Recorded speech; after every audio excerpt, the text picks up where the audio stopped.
For years, people with disabilities have been alienated. Today, we will be talking about their struggles and victories within the disabilities rights movement. Not all people are born with disabilities, and not all disabilities are visible. The white cane is a powerful symbol of independence for people who are blind or have low vision. White cane ordinances, first passed in the 1930s, protected visually impaired pedestrians. By granting anyone walking with a white cane the right of way, the regulations made mobility safer. But due to prejudice, blind people were still excluded from many restaurants, hotels, and public spaces. Disabled people are just like anybody else. They deserve the same rights as anybody else. Here are a few celebrities you might recognize who have disabilities.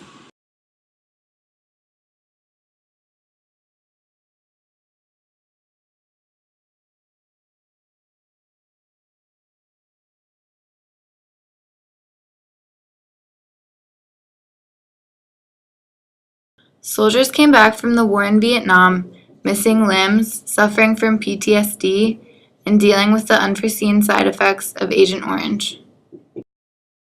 Vietnam veterans held peaceful protests and demanded benefits from the government.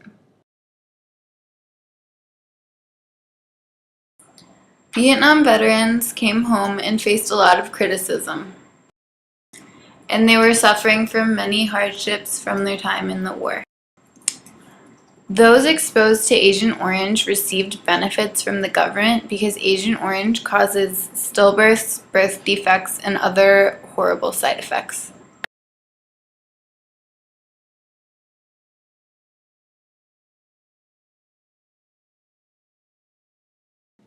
Section 504 of the 1973 Rehabilitation Act prohibited discrimination against people with disabilities in federally funded programs.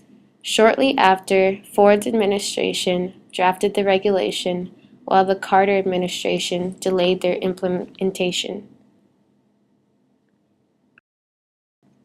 In 1977, disability activists participated in what is claimed to be the longest sit-in at a federal building. They occupied the Department for Health and Education, as well as the Welfare Office in Washington and San Francisco. For 25 days, they sat until finally, on April 28, the government released regulations for disabled people.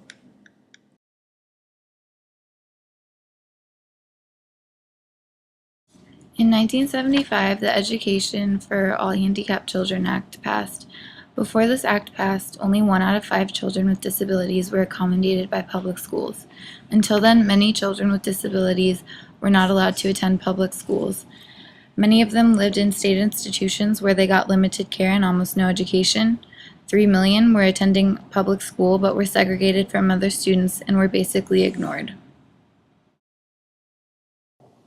Many great leaders and thinkers have had disabilities, yet we put up a barrier between people who are disabled and those who are not. One act that changed the lives of disabled people was the Americans with Disabilities Act.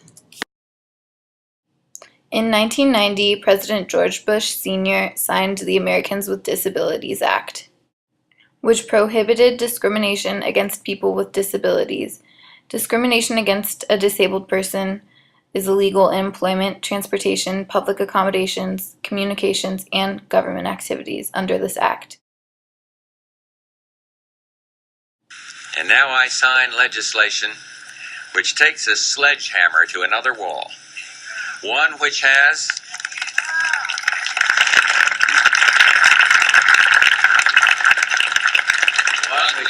for too many generations separated Americans with disabilities from the freedom they could glimpse but not grasp.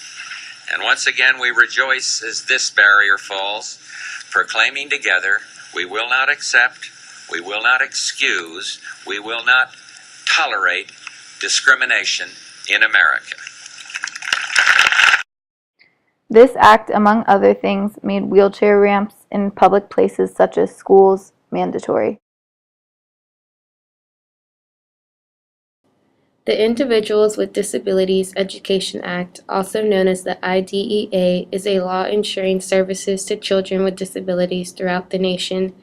IDEA, or IDEA, governs how states and public agencies provide early intervention, special education, and related services to more than 6.5 million eligible infants, toddlers, children, and young adults with disabilities. The idea was actually known as the Education for All Handicapped Children Act until Congress changed it in 1990.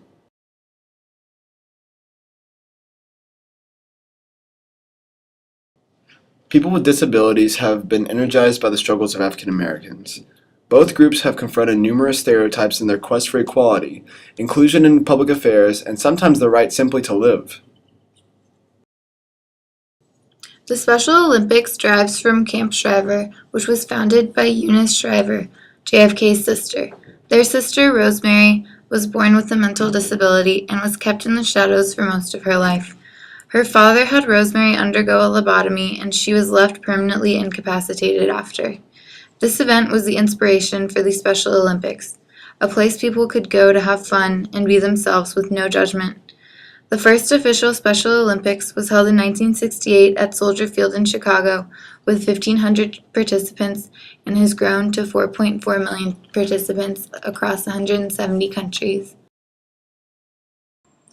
In December 1971, the U.S. Olympic Committee gives Special Olympics official approval as one of the only two organizations authorized to use the name Olympics in the United States. In February of 1977, Steamboat Springs, Colorado hosted the first International Special Olympics Winter Games. More than 500 athletes competed in skiing and skating events. CBS, ABC, and NBC television networks covered the games. Franklin Delano Roosevelt not only served an unprecedented 4 terms in office, but he was one of the first presidents with a significant physical disability.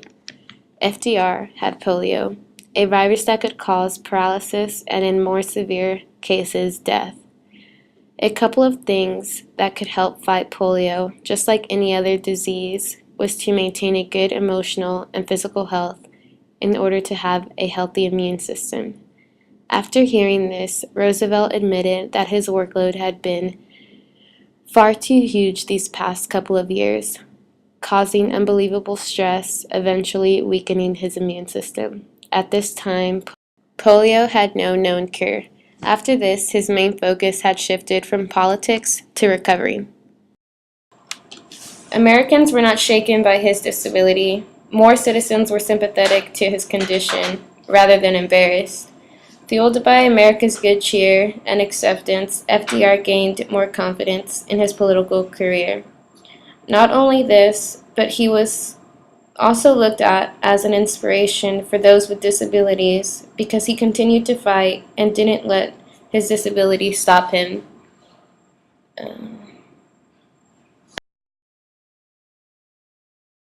In 1935, as part of President Roosevelt's New Deal economic programs for relief, recovery, and reform, in response to the Great Depression, Congress passed the Social Security Act, establishing federally funded old age benefits and funding to states for assistance to blind individuals and disabled children, as well as extending existing rehabilitation programs.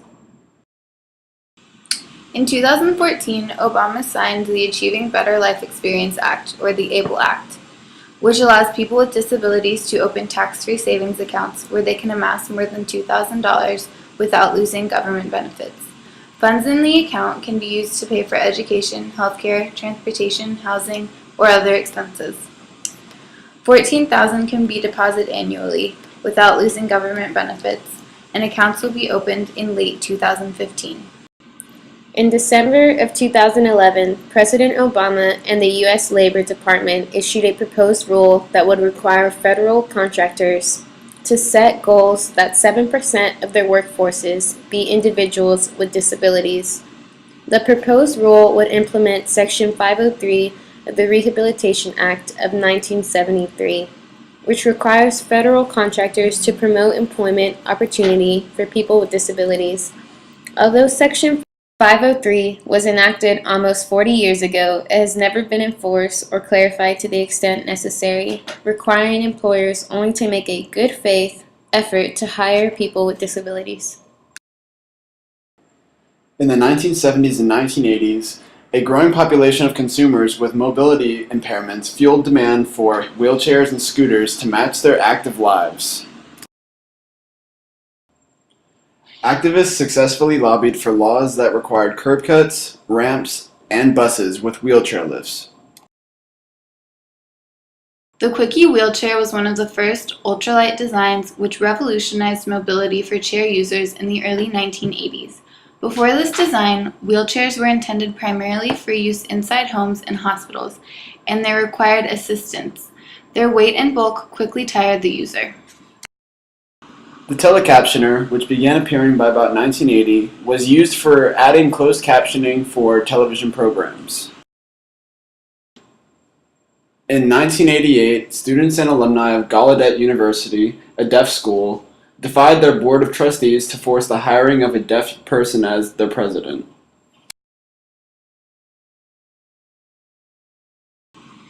The Smith-Sears Veterans Rehabilitation Act, also referred to as the Soldiers Rehabilitation Act, expanded the role of the Federal Board of Vocational Education to provide services for vocational rehabilitation of veterans disabled during World War I. In 1988, the Fair Housing Amendments Act prohibited discrimination in housing against people with disabilities and provided requirements for architectural accessibility.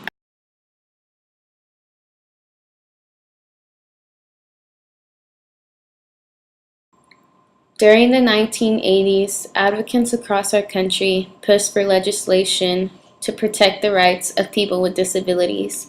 Justin Dart Jr. was a prominent figure in this movement.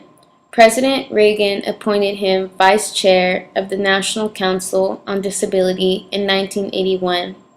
Dart and others on the council drafted a national policy that called for the national civil rights legislation to end the centuries-old discrimination of people with disabilities.